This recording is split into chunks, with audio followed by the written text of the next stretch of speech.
Thank you all so much for being here and supporting your local independent bookstore. My name is Zach Ruskin. I'm the head of marketing here at Book Passage. And it is my absolute delight to welcome my friend, the very talented Dave Eggers, tonight, as well as the wonderful illustrator Tucker Nichols. We also have the double pleasure of celebrating the release of not one, but two books, very different, but both in some ways about California. And the first one, Some Recollections of a Busy Life by T.S. Hawkins, the forgotten story of the real town of Hollister, California, was written by Dave's great-great-grandfather.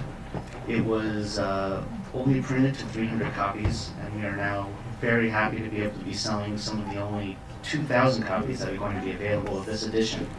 So Dave will be talking about that. And we'll also have the pleasure of hearing about This Bridge Will Not Be Gray, story by Dave, art by Tucker Nichols, a lovely, wonderful picture book about how the bridge got its orange color, and it is one of the more fun picture books I've had the pleasure of reading in a long time. If you don't know Dave, he's the author of 10 fantastic books. He started 826 Valencia and Scholar Match. It's our wonderful pleasure to be able to call Dave a friend, so please join me in welcoming him to the stage.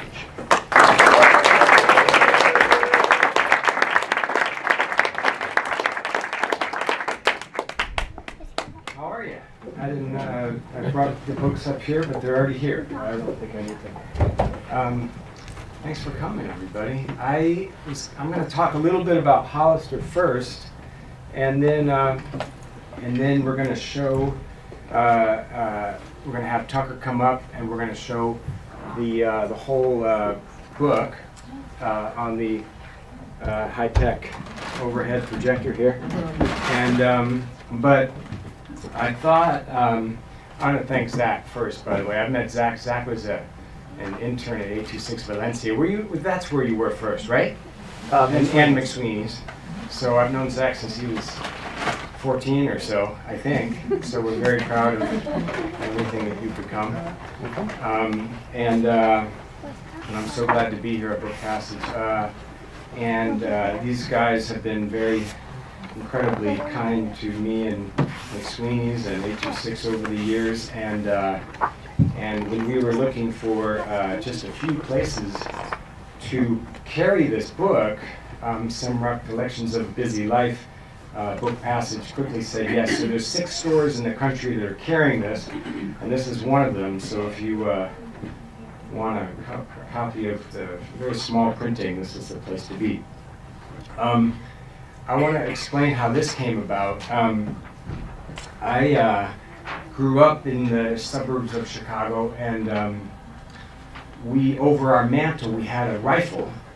And we were not a militaristic family otherwise, so we didn't know why we had a rifle over the mantle, but we always heard that it was the rifle of our great-great-granddaddy Hawkins, and that he had crossed the plains coming from Missouri, had come to California, had founded a town called Hollister, been part of the founding of that town, and that's about all we knew. And then when I was in my early teens, one of our relatives here in California sent us a book called Some Recollections of a Busy Life. And T.S. Hawkins, the owner of the rifle and one of the founders of Hollister, had written his autobiography and self-published it here in San Francisco in 1913. And there were a few copies left, and they were distributed around the descendants of T.S. Hawkins, and I read it then as a teenager, and I read it again and again in my 20s and 30s, read it every few years. It's a fantastic book. T.S. Hawkins was born in 1936 in Missouri, not far from Hannibal, Missouri, and his life, if you know Hannibal, it's where Mark Twain grew up, and it was mythologized in so many of his books. And so Mark Twain was born in 1835. He was born in 1836. They grew up not far from each other. The style of writing in this book is so similar that you'd think it was written by Twain. It has like this eerily similar voice and sense of humor. And so outside of it being written by a relative of mine. It's a great read and an incredibly, I think, important book to sort of understand the settlers that came across the plains and helped settle different parts of California. So this was just a book that we had at home for many years, and I knew of Hollister, and when I moved out here, my family revisited Hollister a number of times and got to see the buildings with the Hawkins name on it and this hospital that he had founded, the Hazel Hawkins Memorial Hospital, named for a very young niece of his, a granddaughter of his who died very young. And because the medical care wasn't what he thought it should be, he felt like she might not have died so young had there been a better hospital in the town. So he founded this hospital in her name, and when we went there, it was still standing. It's a beautiful old building, and that was about the extent of it until 2000, when the brand, suddenly everywhere you go, you see this word Hollister, right? And I would walk around, I thought, oh, you must have gone to Hollister High School. Hey, how are you? No, I didn't go to Hollister High School. They had no idea what Hollister was. So everywhere I would go, here and abroad, around the world, you'd see this Hollister word that was just part of, it's a smallish town that if you're not from there, it doesn't have like an outsized reputation, but it's a great little town. But suddenly this was like a world famous name. And so it just, every time I saw the word Hollister, it just like, it brought me back to T.S. Hawkins' story, and I thought, I got to know more about it. And I went and I started meeting people that had worked at Abercrombie and Fitch and Hollister, and got to know that the company had created a mythology around what Hollister was, and instead of it being about the real town of Hollister that has a very interesting story, they created this whole other fiction, because why remember the past when we can reinvent it, right? And so they created this other fiction about the town of Hollister that was this guy's traveled the world and then finally settled in Southern California and opened a surf shop and all this stuff. And it's all fake, it's all made up. And when the brand became popular, the residents of Hollister were, had mixed feelings. Like on the one hand, their name is everywhere. On the other hand, the company had sort of no interest in engaging with the actual town of Hollister. And when they asked, hey, why don't you have a Hollister store in the town of Hollister, they said, no, thank you. You don't really fit our demographic. You are not the aspirational kind of environment that we seek for the Hollister brand. So anyway, because of all that, and because the ubiquity of the word, I thought it would be a good time to reissue the book. So we took the original and retypeset it, and we did a new cover, and I wrote an introduction that was an article that I wrote for the New Yorker about Hollister in the book. And so this book has the introduction and the exact text from the original with illustrations by Wesley Alsbrook that are really great. So we printed 2,000 copies. Originally they printed a few hundred. Now there's 2,000, so still not a big printing. But I urge you to read it. I think it's really, again, no matter if you're interested in frontier life or not, it's a great read, and I'm going to read a few passages. This is how it starts. Chapter 1, Conditions in the, quote, Far West 70 years ago. In writing these recollections, I do so not expecting or believing that there has been anything in my life that would be of interest to the general public. That's a good start, right? Here I am trying to sell it to you. I trust, however, that my children and grandchildren and their descendants and a few very dear friends, that's you, may desire to know something of the great changes that have taken place in the manner of living in the last 70 years, as well as something of the hardships and privations through which their forefathers passed in that part of our country which was then known as the Far West. It may well be in the beginning to describe some of the conditions surrounding my own home, as well as those of most of the people residing in country districts west of the Mississippi River. To begin with, we had no railroads, no telegraphic or telephonic communication with the outside world. News of events transpiring in the East took weeks in reaching us, and the small weekly papers, which were all we had, gave us very sparing reports of what had happened in Europe months before. Electrical lighting was a thing undreamed of. Even coal oil and coal oil lamps were then unknown. We had no cook stoves and not even a match. Like the sun worshippers, we were always expected to have a live coal on our altars. When the family retired for the night, the fire was carefully covered with embers, and if by accident it should go out, one of the children was sent to a neighbor to borrow, or else a little powder was poured into the old Kentucky rifle, some tow rammed down on it, and this was fired out against the wall, where paper and shavings were prepared to receive it, being thence transferred to the open fireplace where it was cared for until a good blaze was finally started. That's nice, huh? You run out of fire, you just have to shoot the wall. Money was almost unknown among us. I remember when a boy, I was sent to the post office in Palmyra, some 6 miles distant, where I found 2 letters. This was before the days of postage stamps. On one of these letters there was due 15 cents, and on the other 10 cents postage. As I did not have the money, I had to go home without them. I recollect there was a good deal of skirmishing around among the neighbors to raise the amount, 25 cents, so that I could go back after the letters. And then this is, so his wife, he was married at 22 after going to school in a one-room schoolhouse, growing up in a log cabin with a dirt floor, and wearing clothes made of bark. This is how he grew up. And eventually opened his own general store. And he was married about 21. His wife was ill, and the doctor suggested that they go west for the climate. So they had a covered wagon and oxen and some horses, and about 20 people all went out west. And he had hired a guy to lead the team of oxen, who he found out within a few miles had no idea what he was doing.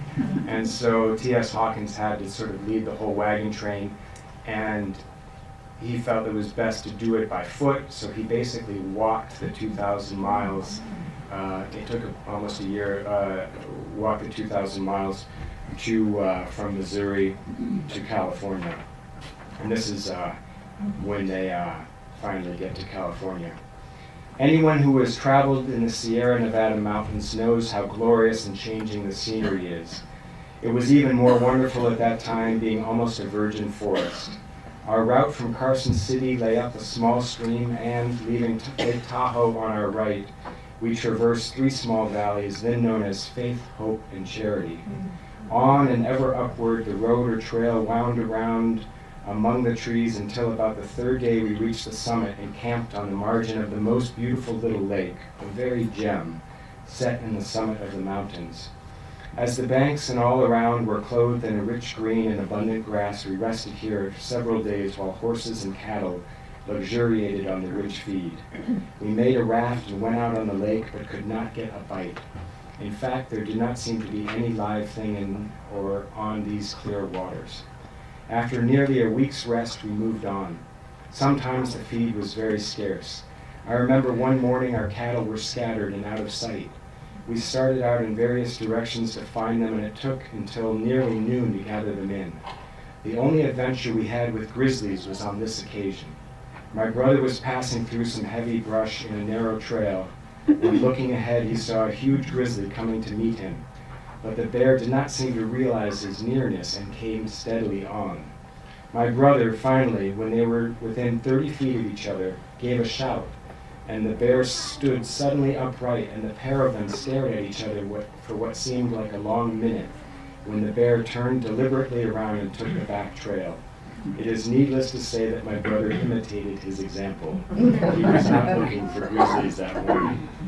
The next place of importance we passed was the big trees in Calaveras County, known as the Calaveras Grove, where we rested for several hours and saw all the wonders of this grove to the best advantage, as up to that date fire and the lumberman's axe had not marred its grandeur. Only one tree had been felled near the hotel, and on the stump was erected a dancing pavilion 25 feet in diameter.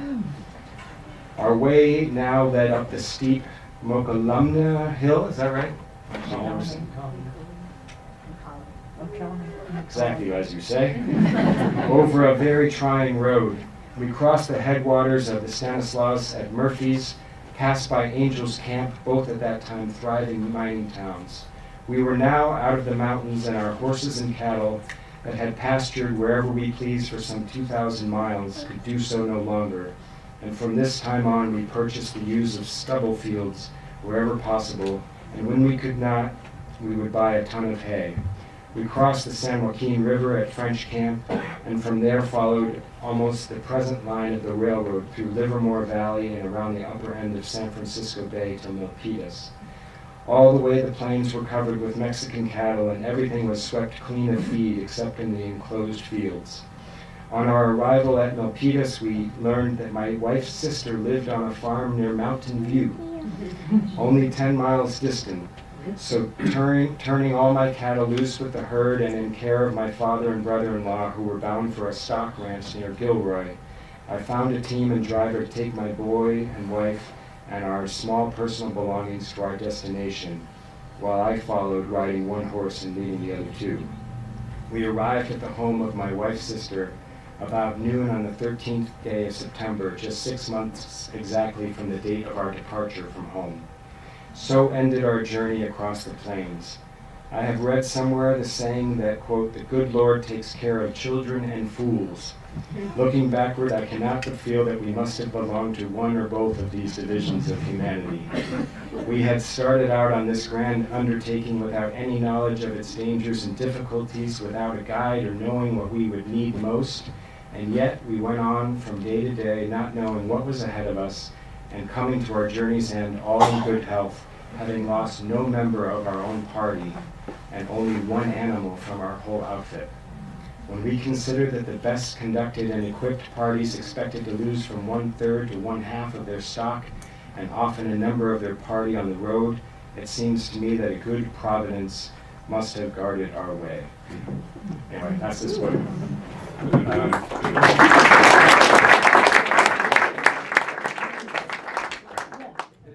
Doesn't it sound a little bit like Twain? A little bit? That's available here, and now I thought we would talk about, I will welcome up Tucker Nichols, a great artist and friend of mine. Come on up, we're gonna use this technology to,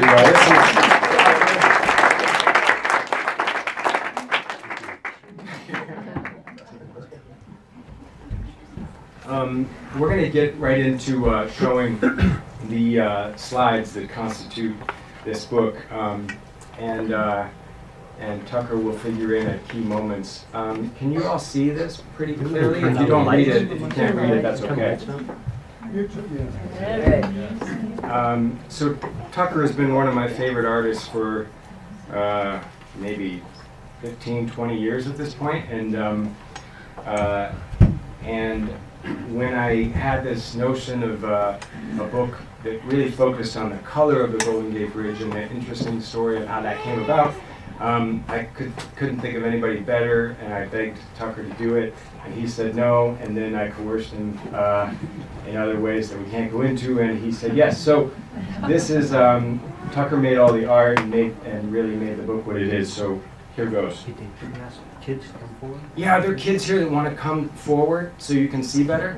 There's plenty of room up here. We'll give you 8 seconds to get to the front. 8, 7, 6. Good job. All right. Okay. So let's go to the next page. In the beginning, there was a bridge. No, before that, there was a bay. A bay that led to the ocean. The ocean was the what, kids? Pacific. The passageway between the bay and the ocean was called the Golden Gate. On one side of the Golden Gate was the Presidio, a military base at the top of the city of San Francisco. On the other side there were only hills, green and yellow, rising high above the sea. Beyond these hills were a series of small towns along the coast. The only way to get to these towns was by boat or by going very far north and coming back again. It was not easy. So over the years, many had proposed building a bridge between San Francisco and these hills. But many more thought this a very bad idea. It will mar the beauty. It will mar the beauty of the land. They said. Tucker's going to be doing the dialogue. I almost forgot. What's wrong with boats, they said. Isn't that a beautiful drawing? Beautiful. This, Tucker uses cutouts for most of the pictures here. But this book is not about the debate to build the bridge. This book is about the shape and color of the bridge they did build. In 1928, it was decided to build a bridge, and a man named Joseph Strauss was hired to design it. Originally from Cincinnati, Joseph was an expert in all kinds of bridges. The first design he came up with was the strangest, most awkward and plain old ugly bridge anyone had ever seen. This is actually what it looked like. People compared it to an upside-down rat trap. They thought he'd lost his mind, but he had not lost his mind. He was a scientific man, and he had designed a scientific bridge. It was functional, but it was grotesque. Functional but ugly, the people said, wasn't good enough. This bridge, built to span this beautiful land against this beautiful sea, had to be beautiful itself. So he tried again. This time he asked for help. One of his helpers was Leon Moiseff. Leon had come to the USA from Latvia and had become one of the most respected bridge designers in the world. He designed the Manhattan Bridge, which is believed to be in or near New York City. Leon designed a suspension bridge, one with swooping lines and tall towers. It would be the longest suspension bridge in the world. It would be the tallest, too. Everyone was excited about this design. I like it very much. Said this man.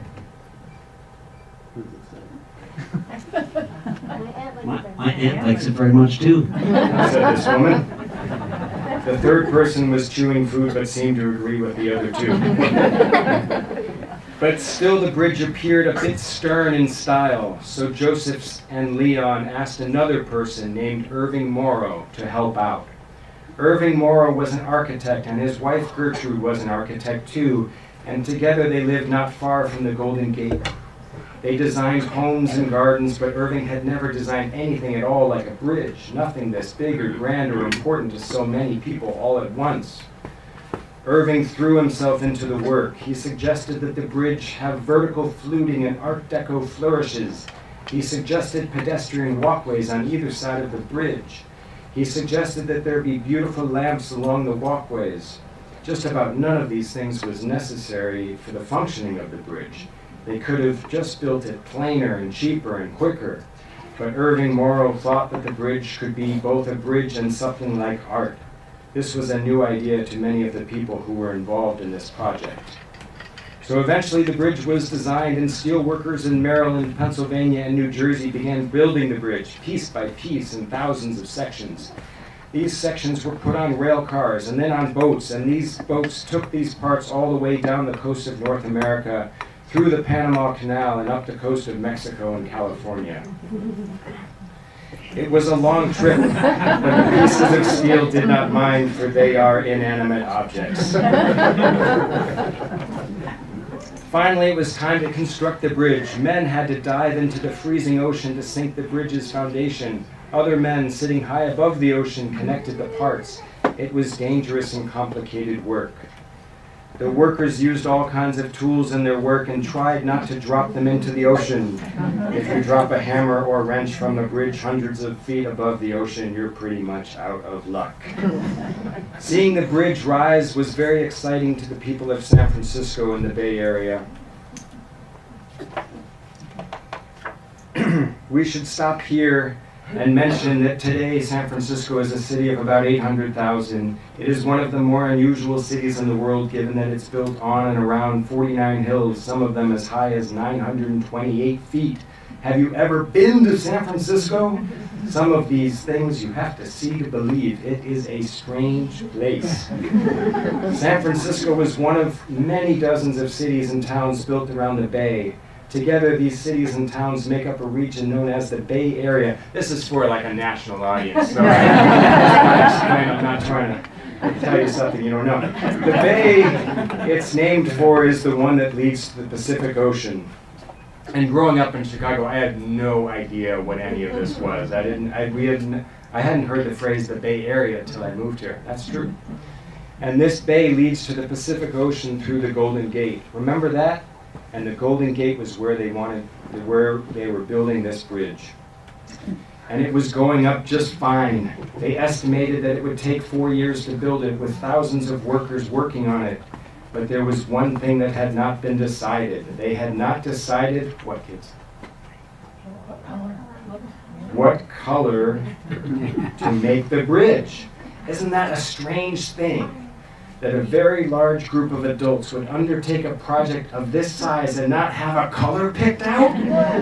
But that's how it is sometimes. In this case, everyone decided that by the time the bridge was finished, they would have the color part figured out. So they kept building it. First there were the cables. No, wait.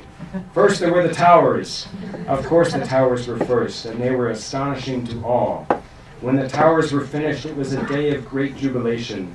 This thing that had not been there before was now there. The tops of the towers were 746 feet above the water level. Sometimes the things humans make baffle even the humans who make them.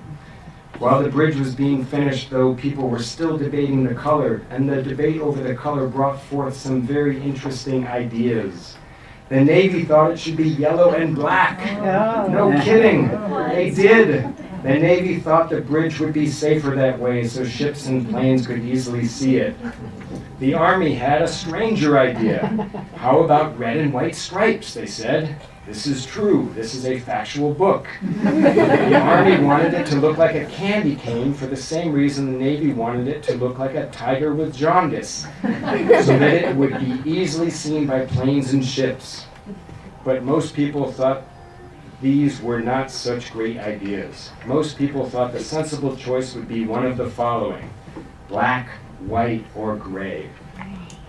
These were the colors of most large human-made things. Most buildings were gray or black. Monuments and towers were usually white, and almost all bridges were gray. Gray was a serious color. Gray was practical. Gray was dignified. Who could object to gray?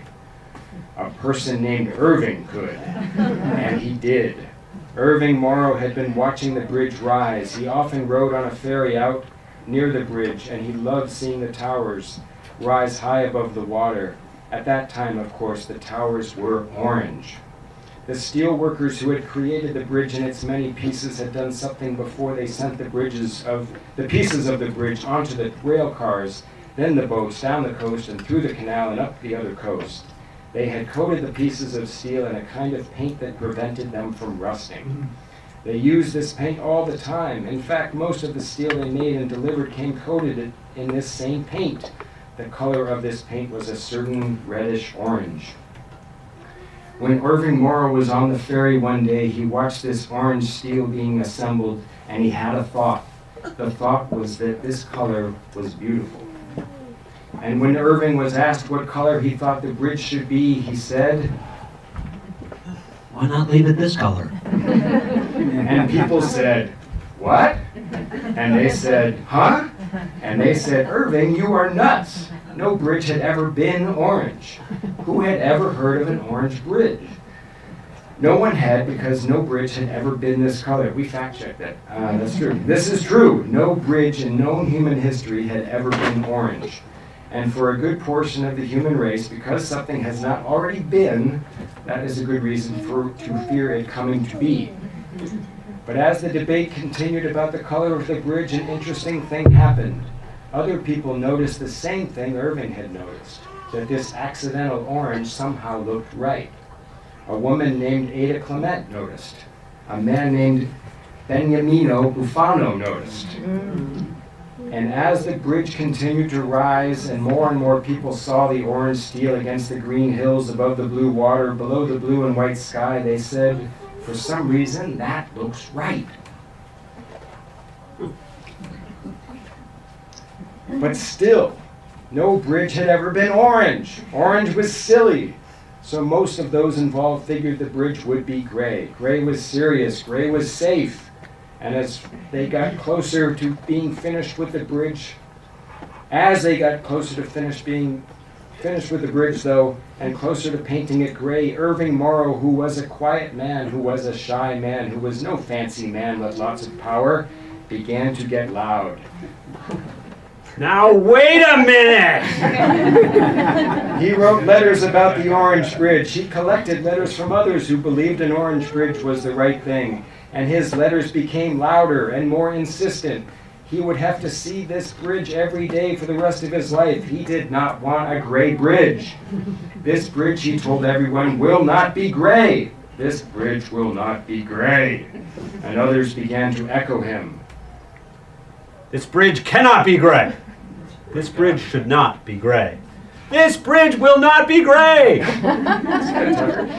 Finally, the powers that be decided to try it. And after some time, they agreed with Irving that though it was strange and unprecedented and bold, that orange was the right color. And so it was. And so it stood. And still stands today. You know what they call the color of the bridge? It has an official name, International Orange. But because the winds and fog and salt water in the bay are harsh, the bridge needs to be repainted year-round. On any given day, painters are repainting some part of the bridge. They use 10,000 gallons of paint a year. It is crazy that people repaint a bridge all year. It is crazy that people repaint a bridge, an orange bridge all year with all that paint. But people love to paint it and people love to look at it. The Golden Gate Bridge, which is orange, is the best known and best loved bridge in the world.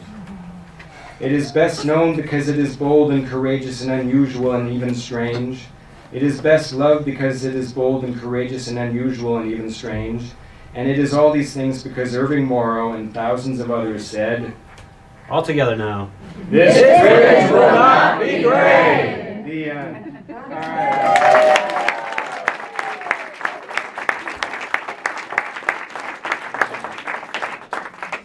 That's the whole book. So spoiled the whole surprise for you and the ending for you.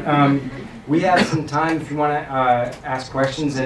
But first, Tucker was going to explain a little bit of how we decided on your form here and the cutout process.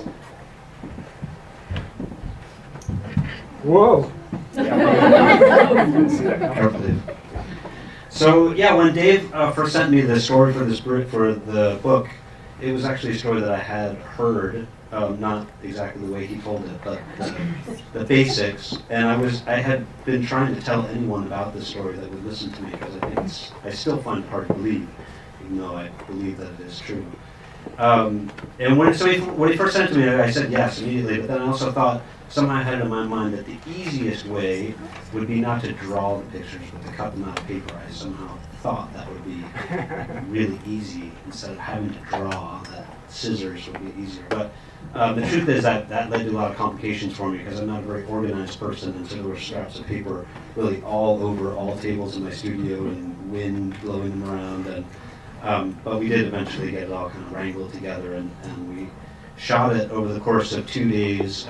Dan McKinley, who's here in the back, I can see him. Raise your hand, Dan. All in the back.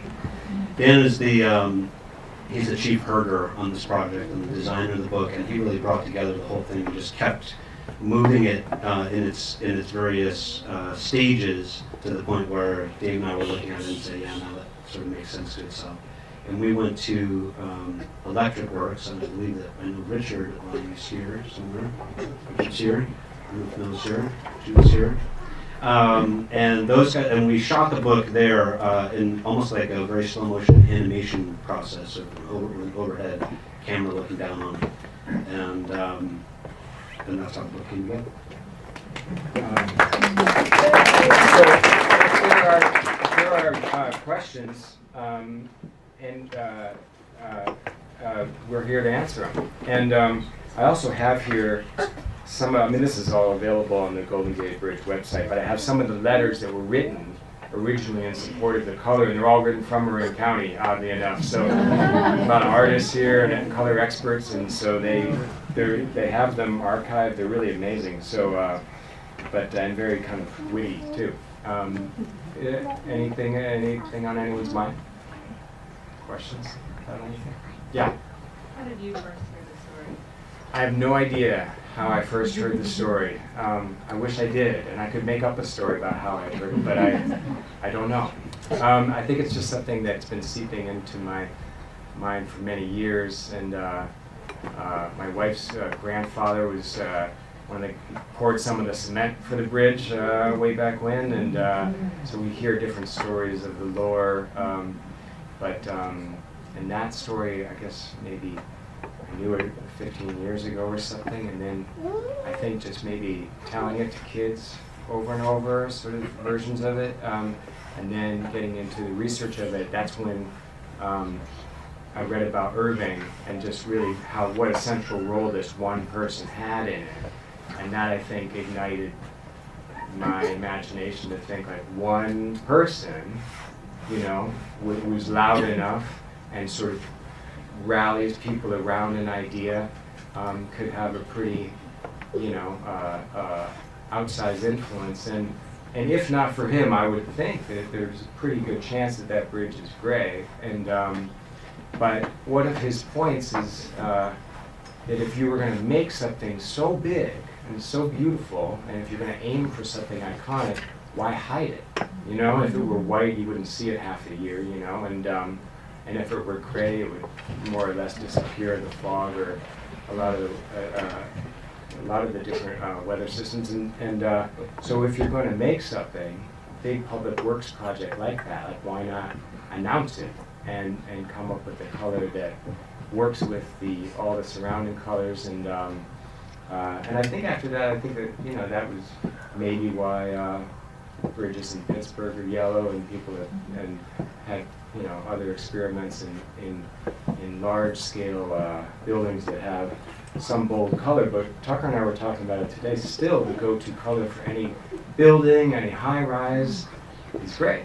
And it's just an odd idea that why bother building something big and beautiful and it's supposed to stick around for a couple hundred years and maybe inspire people and have it all be gray. It was always kind of confusing. So there's a great building in Chicago right near the lake. It's red, like a really beautiful crimson red, and it was always one of my favorite buildings, but it was one of the very few non-gray buildings, and it just always stuck out as a missed opportunity, I think. Yeah. And so why is International Orange called International Orange? That's a good question. There's an answer to that, and I don't know it off the top of my head.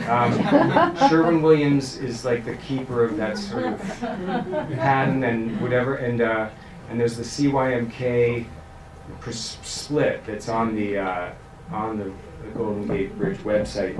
The closest color that you can buy, you can buy a version of it from them that's called fireweed. And so if you wanted to buy it for your house, you'd most likely be buying fireweed, which I don't know what that means, fireweed.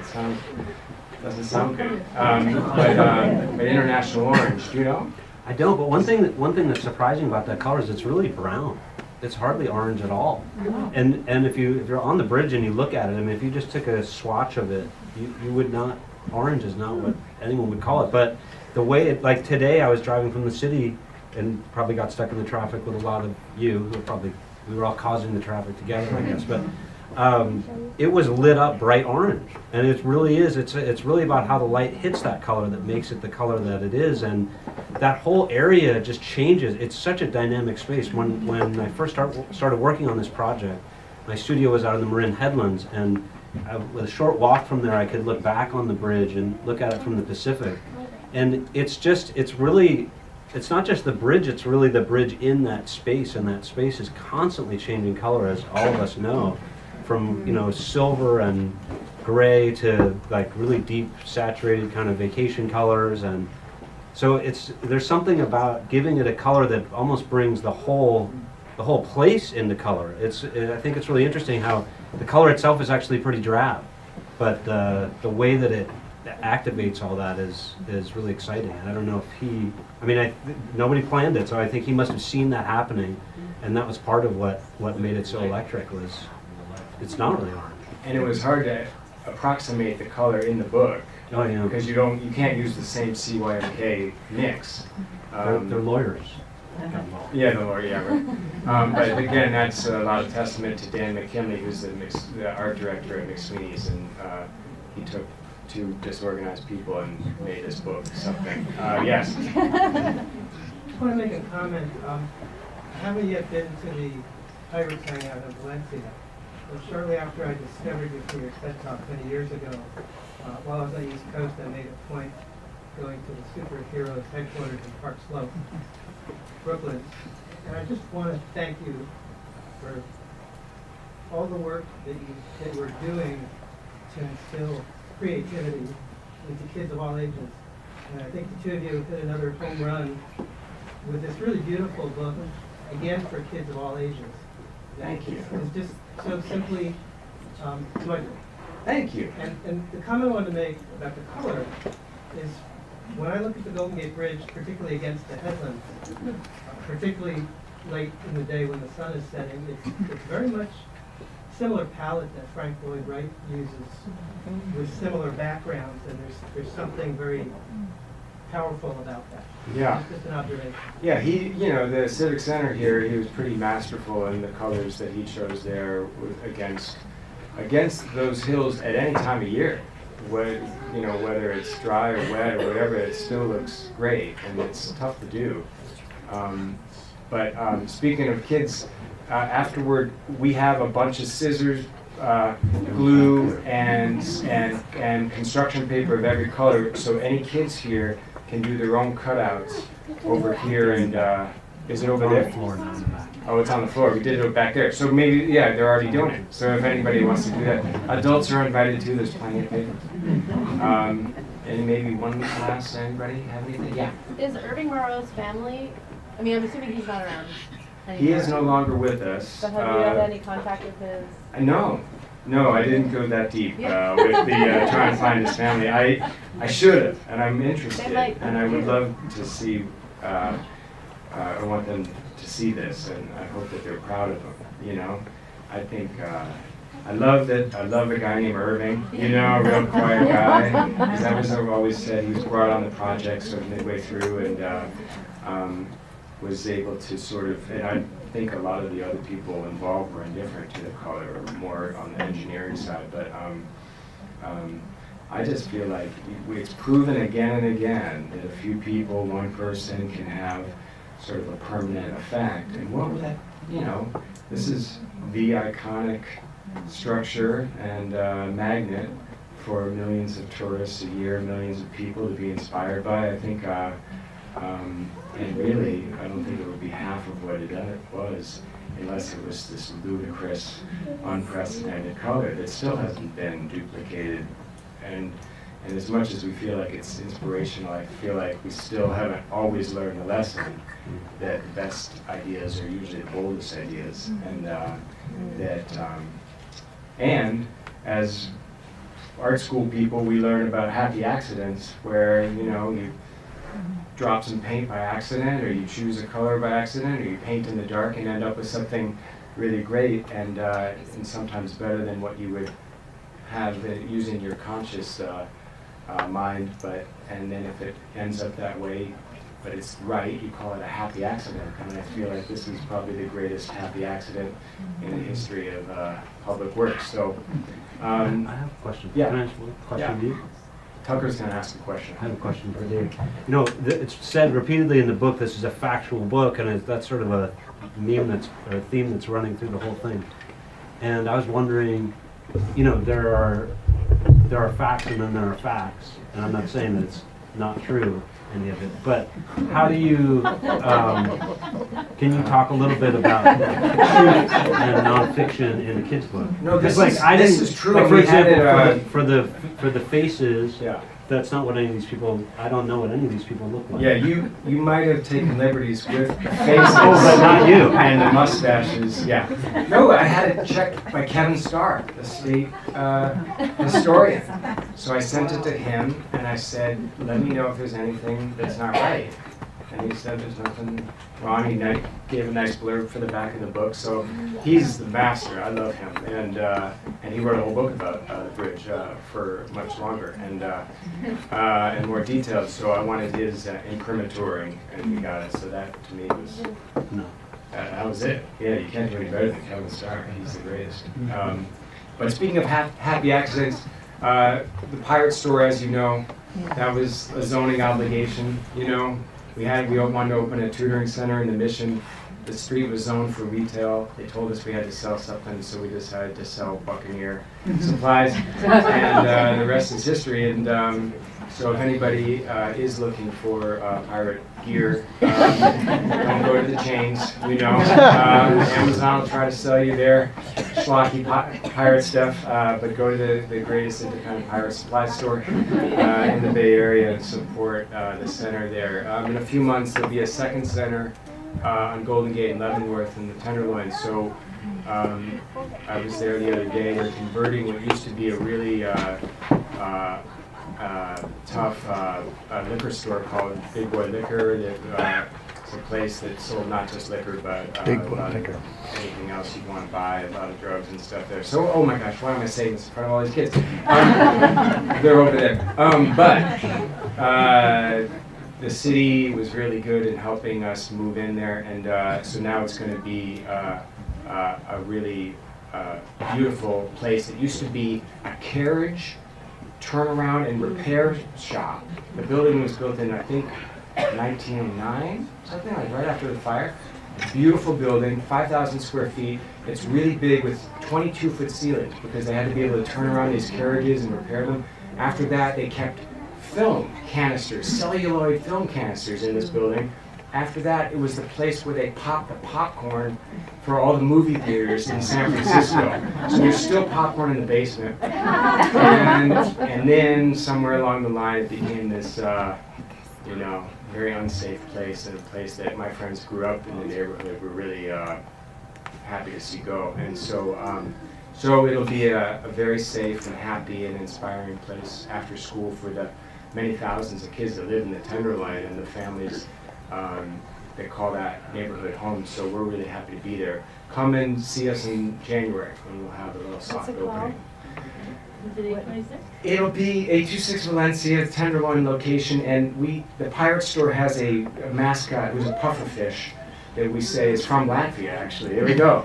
We created this whole mythology around the pufferfish, and she traveled the world, joined the circus, became a merchant, and now she has come back to open her own store. So she branched out, so everything in the new store will be things that this pufferfish chose.